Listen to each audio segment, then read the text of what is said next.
SS table வந்து 20, fan 10, small கூட. என்ன வீடியோ எடுக்கிறேன் ஏன் வீடியோவில் போகிறதுக்கு?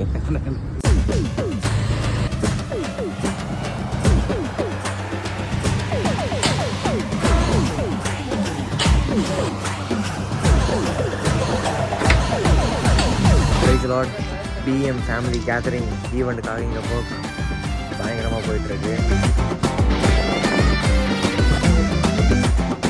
கொஞ்ச நேரத்தில் இந்த இடத்துல ஒரு சூப்பரான ஒரு வைப்பான ஒரு மீட்டிங் நடக்க போகுது.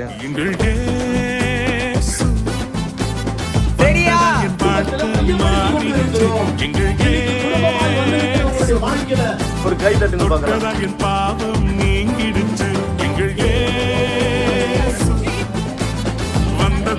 நான் வரேன்னு கழுத்து திருப்பி நிற்கிறீங்களா? பார்த்து கழுத்து வந்துட்டு போகுது. தொட்டதால் என் பாவம் நீங்கிடுச்சு.